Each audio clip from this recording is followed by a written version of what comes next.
to Tennessee's at-home learning series for literacy. Today's lesson is for all our third graders out there, though everyone is welcome to tune in. This lesson is the second in this week's series. My name is Miss Copeland, and I'm a third grade teacher at Venus Stewart Elementary in Gallatin, Tennessee. I'm so excited to be your teacher for this lesson. Welcome to my virtual classroom. Every day I am doing a note for one of my students in my classroom who I am missing so much. Today's note is for Kingston. Kingston, I miss seeing you every day in our class. You are kind and helpful and always have great ideas. I hope that you are doing well. From Miss Copeland. If you haven't seen our previous lessons, you can find them on www.tn.gov/education. You could still tune in to today's lesson if you haven't seen our others. Today, we will be learning about historical fiction and an author's use of idioms. Before we get started, to participate fully in our lesson today, you will need paper, pencil, and a surface to write on, and a student packet for ELA Grade 3 Lesson 7, which can also be found on the tn.gov website, if possible. If not, that's okay. Okay, let's begin. Today, we are going to read Rocket Girl. This is historical fiction and is written in a different format from the other story we read. Remember, we said historical fiction is a story that is made up, that is set in the past. The settings are based on facts. The characters can be real people or made up. The dialogue is made up. The information about the time period is accurate and authentic. And it might explore a conflict or problem that the character has with himself or other characters in nature. As we read, notice how in the margins there are notes to us, the readers. As we read, we will read to understand the story, focusing on how the author made intentional word choices, particularly with vocabulary and the use of idioms, and see how that impacts us as readers. Remember, vocabulary words are words that we use in our language. I know that I try to add 1 or 2 words to my vocabulary every week. Tap your head 3 times if you think we can add some today. I agree. Idioms are when a speaker or writer uses words in a way that has a meaning other than its normal meaning or usual meaning. For example, you might hear someone say, "That's a piece of cake." They don't actually mean there is a piece of cake.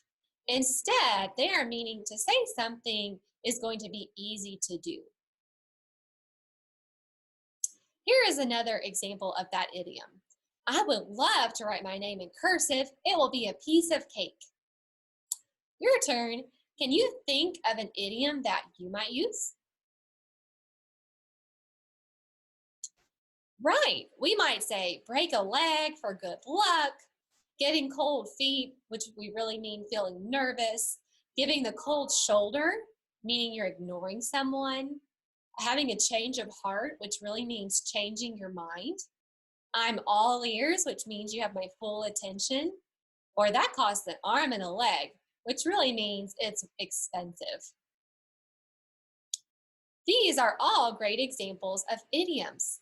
As we read today, remember that we will be listening for story elements and the author's word choices, particularly with vocabulary and idioms. I will begin by showing you what that looks like, and then there will be time for you to practice with my support and then practice on your own. Finally, I will assign you independent work that you can complete after the video ends.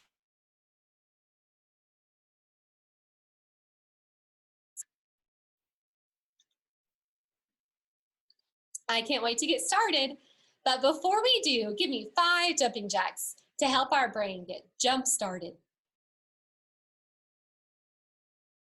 Let's look at the title and cover of this story. The title of the story is Rocket Girl. What do you predict it might be about? I agree. Looking at the title, Rocket Girl and the photos on the cover are really confusing to me too. It makes me think that the girl might be Rocket Girl and the photo might be there to help me understand what 1959 really looks like. I wonder if I'm right.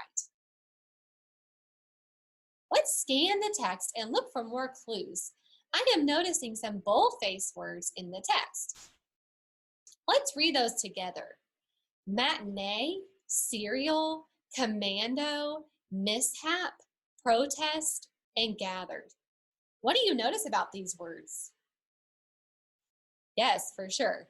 These are not easy words, and they are also not words that we use a lot. In the text, these words appear in bold. That means thicker, darker print. Why do you think they appear in bold-faced type? I agree with that thought. I bet these words are important and the author bolded them so we would pay close attention to them. Good readers, take notes. Let's write these 6 words down on our paper. We can add their definitions as we read and determine what each word means. So go ahead and make your chart that says vocabulary words in our first column, the meaning in the second column, and context clues in the third. And remember, our 6 words are matinee, serial, commando, mishap, protest, and gathered. And we'll be coming back to this chart throughout our story. As we read, let's try to figure out the meaning of these words. We can do that by looking and listening for direct definitions in the text. After we read, we will talk about how you used direct definitions and other context clues provided by the author. Now we will read this historical fiction story to focus on how the characters, setting, and plot connect us to real people and events in history. We will also notice the author's use of idioms. This story is Rocket Girl, a story of the civil rights movement. Based on the subtitle, what is the historical period when the story takes place? Kiss your brain, you are right. This story is set during the civil rights movement. This was a time in our country when people were treated differently based on the color of their skin.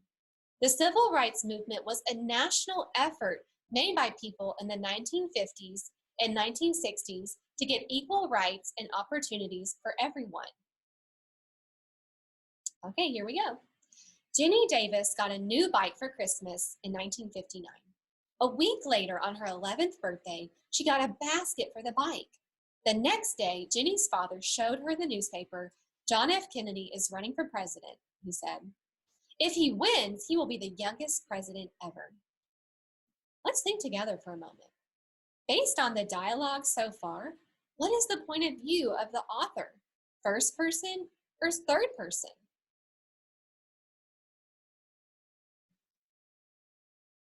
Let's review. First person is when the main character is telling the story. The reader is told the story from the main character's point of view. And we're only able to see the way that that character thinks or views situations. And there aren't quotation marks when the character is talking to you, the reader. In third person, an outside narrator is telling the story. The reader is able to see all the way that all the characters think, feel, and act. And there are quotation marks when any character is speaking, even the main character. So using this chart, is it first or third? Yes, third person. How did you know? Right, there is a narrator telling the story about Jenny and her father. Jenny's father taught 5th grade. He always said that young people were the heart and soul of America. Think, did Jenny's father really think that the young people in the country were an actual heart and soul? No, of course not. That is an idiom. Let's keep reading. The Davis family lived in Rayford, North Carolina. Rayford was a town of 2,000. Half the people were white and half were black. The family lived close to Main Street. Jenny and her father wanted to go to school, or walk to school. It's just a hop, skip, and a jump away, Mr. Davis liked to say. I think I heard another idiom. Touch your nose if you heard it too. Yes, Mr. Davis said hop, skip, and a jump away. But it wasn't really. He just meant that they lived very close to the school, so they walked. One Saturday at the end of January, Jenny rode her new bike downtown. Jenny loved to go to the matinee, the afternoon movie. Here is our first vocabulary word, matinee. The author gave us the direct definition. So in our notes beside matinee, what should we write? Yes, the afternoon movie. So a matinee is a fancy word that means an afternoon movie. Please write afternoon movie in your notes beside matinee. We found that directly in the text. Now let's keep reading. For 25 cents, she saw a movie and a serial adventure. The serial was a weekly short movie about a space hero named Commando Cody. Yes, I see another vocabulary word too, serial. Let's reread to see if the author directly defined this one as well. For 25 cents, she saw a movie and a serial adventure. The serial was a weekly short movie about a space hero named Commando Cody. Did you hear the definition? I think you are right. Do 3 quick toe touches if you heard the definition. Yes, the definition of serial is a weekly short movie. It is also directly defined in the text. Let's write that in our notes next to serial.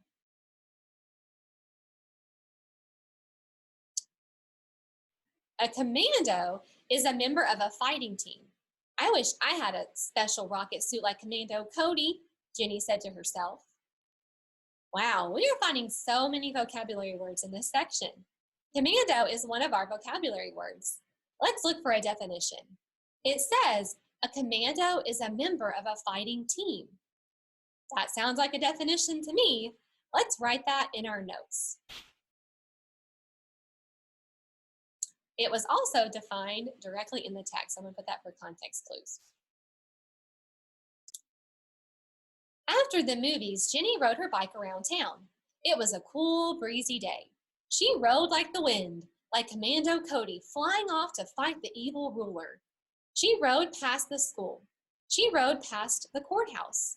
She rode past the Woolworths, the big store where she bought ice cream on hot days. After the Woolworths, the train tracks crossed Main Street. She had never been there before. Except for the color of people's skin, things looked just about the same. She rode past apartment buildings just like the one she lived in. Jenny wasn't looking where she was going. The bike hit a bump. Bang! Jenny fell. Her knees and elbows started to bleed.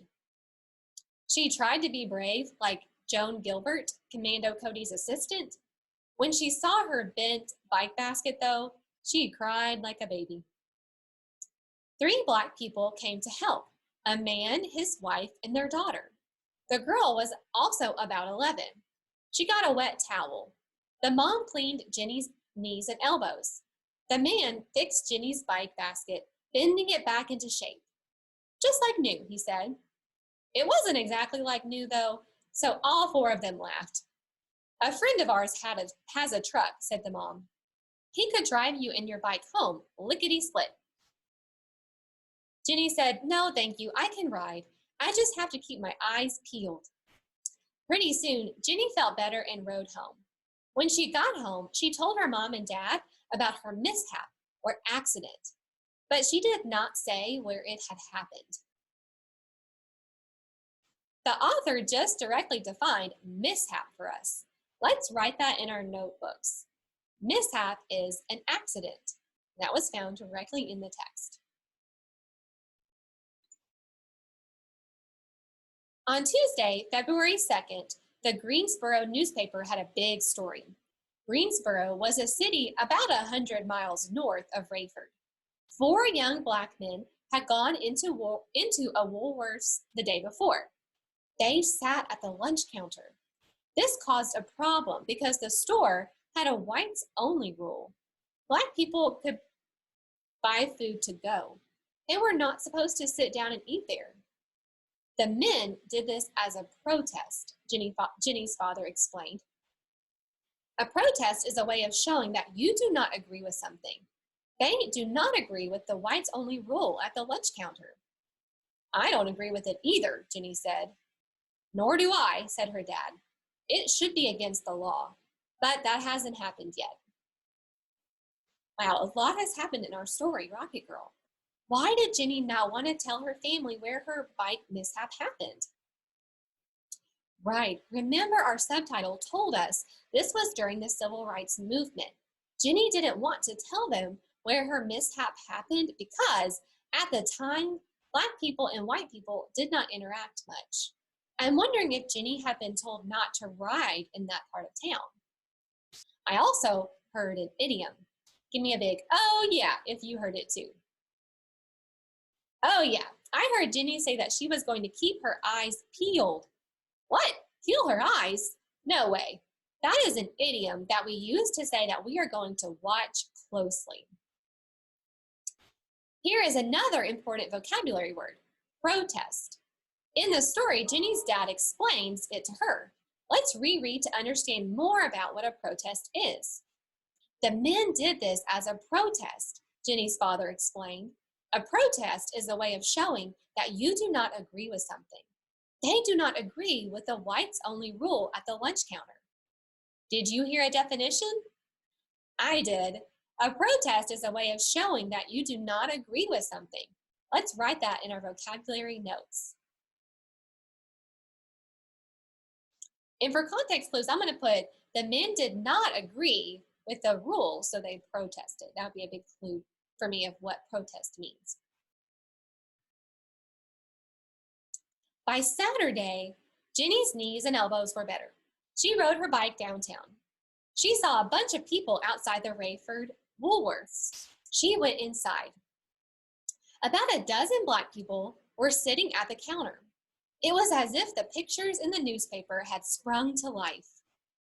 We're not having this in Hope County, the store manager said. Soon, the sheriff and some other policemen walked in. They all were white. Their hands rested on their guns.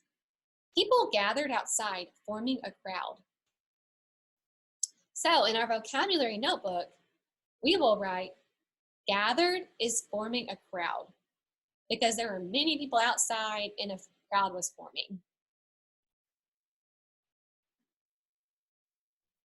Jenny's mom and dad heard what was happening. They ran downtown. They saw Jenny's bike outside Woolworths. Sitting at the lunch counter was the nice man who had fixed Jenny's basket. Jenny looked around and remembered some words her father had once used. The calm before the storm. Jenny did not want a storm to come to this store. Let's pause for a moment and think. I heard another idiom used, the calm before the storm. What does the author actually mean here? What is the storm? Yes, the policeman and the crowd gathering. What is the calm? The peaceful men sitting at the counter. Let's keep reading. What would Commando Cody do? Commando Cody had a dial on his suit that controlled his rockets. Jenny reached for her chest. She pretended that she had a dial too. Let's all pretend to turn up our dial that controls our rockets. Commando Cody controlled his rockets with his dial. I wonder what Jenny is controlling her dial with. What do you predict? I predict that too. I think Jenny is controlling her courage with her dial, turning up her courage. Let's continue reading. She turned the dial. She walked forward. She stood in front of the Black people at the lunch counter and nodded politely. Wow, we are such great readers. Our prediction was right. Let's give ourselves a pat on the back. Jenny turned up her imaginary dial and courageously walked in to Woolworths and up to the counter. Then Jenny turned to face the sheriff. She put her hands on her hips, the way she had seen heroes in the movies do when they faced danger. I'm joining the protest, Jenny said. Soon, several other white people joined Jenny. She knew some of them from school. Okay, said the sheriff. If you folks want to sit there and not get any food, that's your problem, as long as nobody starts any trouble. He tried to sound as if he were in control. After a while, people started to leave. They went about their business. Nobody wanted to fight with children around. Jenny smiled at the man who had fixed her basket. He smiled back. She felt warm inside, even better than when she got 100 on a test. As Jenny and her parents walked home, Mr. Davis rolled the bike, holding the handlebar. The heart and soul of America, he said. The heart and soul. In our story, Rocket Girl, there are several idioms that the author used to strengthen the message of the story. Let's look back at a few and decide how that idiom impacted our understanding of the story, Rocket Girl. On a new sheet of paper, copy this chart down with me. So we'll have idiom in our first column, meaning in the second, and how it helps me as a reader in our last column. Excellent. Now let's write this first idiom. It's just a hop, skip, and a jump away. Let's revisit the way the author used the idiom. In the text, it says the family lived close to Main Street. Jenny and her father walked to school. It's just a hop, skip, and a jump away, Mr. Davis liked to say. The author could have just said that the Davis family lived close to school. So beside the idiom in your notebook, write close by. I'm wondering how using the idiom of hop, skip, and a jump away impacts me as a reader. How does it affect me as a reader? When I read the family lived close to Main Street, Jenny and her father walked to school. It's just a hop, skip, and a jump away, Mr. Davis liked to say. The idiom seems to help me visualize the two of them walking to school together. The idiom helped me understand that the Davis family lives in a neighborhood, in a town, and not like a farm. So the idiom really helped me visualize the setting where the story is happening. I'm going to write that in my notebook beside my idiom and its meaning. So as a reader, it helped me visualize the setting where they are. The family lives close to Main Street. What a great choice that the author makes. Adding idioms to my writing could really help me connect with my reader more. All right, let's try this one together. Remember this part of our story? A friend of ours has a truck, said the mom. He could drive you and your bike home, lickety-split. Jenny said, no, thank you, I can ride. I just have to keep my eyes peeled. Pretty soon, Jenny felt better and rode home. Take some time to think. What does the author mean when they use the idiom, keep my eyes peeled? Right, it means that Jenny is going to watch very closely on her way home. Let's write that meaning in our books. Are you ready? Here is a 4th grade level question. How did the idiom make you better understand what the author was saying? You could write 1 or 2 sentences to explain how the author is using keep her eyes peeled and how it impacted you as a reader. You know what? I am such a visual person. Let's have some fun and draw a picture of how you think Jenny looked with her eyes peeled on the way home. Now you should have your idiom, its meaning, and a sentence or 2 explaining how the idiom impacted you as a reader, and a cool picture to go with it. Want to see mine?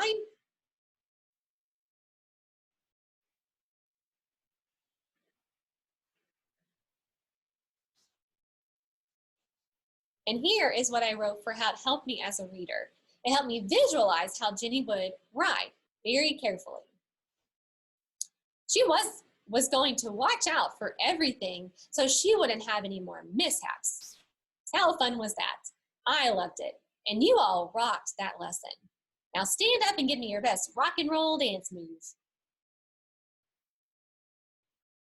Now you get to go out on your own. You might want to turn up your imaginary rocket dial just like Jenny did. I'm going to leave you with one more idiom from our story. You will do just like we did with our other 2 idioms. For this task, you will write the idiom, define it, and tell how the idiom impacts you as a reader. Have some fun and include a picture to help explain your thinking. Here it is. This one is used multiple times in our story. Heart and soul. Jenny's father taught 5th grade. He always said that young people were the heart and soul of America. The text also says, as Jenny and her parents walked home, Mr. Davis rolled the bike holding one handlebar. The heart and soul of America, he said, the heart and soul. Decide based on the text, the meaning of the idiom, and how it helps you as a reader. To fill in our last 2 pieces of our chart. I enjoyed working on author's word choice with you today. Thank you for inviting me into your home. I look forward to seeing you in our next lesson in Tennessee's at-home learning series. Goodbye, and I'll see you soon.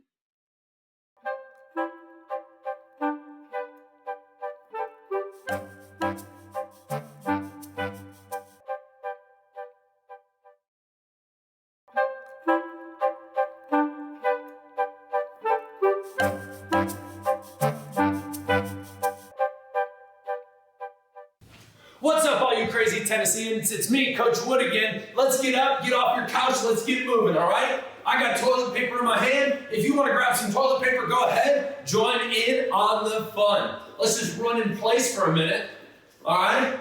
We're just running through the neighborhood. What's up, man? Whoa, keep your distance. Good to see you. What's up? Woo! Go a little faster. Oh, I'm going. I'm running in my garage with toilet paper in my hand. Remember, it's important to get off that couch. Video games are fun, TV's fun, but you got to get up and move. Look it, we're moving with toilet paper. You can do it too. Keep moving, keep moving. Shake it out. Shake it off, shake it off. Hashtag Taylor Swift, here we go. Whew. Let's do some jumping jacks. Remember, pencil X, super simple. Let's get 10 in there, ready? 1, 2, 3, 4, 5, 6, 7, 8, 9, 10. Woo. Here we go. Last thing, USA, baby. USA, USA. Here we go. Last thing, we're gonna do some of my favorite. If you've watched my videos on YouTube, these are called star jumps. All right, touch the ground, jump up, star. 1, 2, 3, 4. Here we go. 5 more. 1, 2, 3, 4. Come on. 5. Woo. Shake it off. Whew. See, look at that. We haven't been working out for even 2 minutes.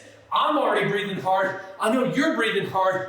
You guys are doing great. Keep it up at home. Keep up all the awesome work. And follow me at youtube.com/c/Coach Wood. Check out my other videos. Peace.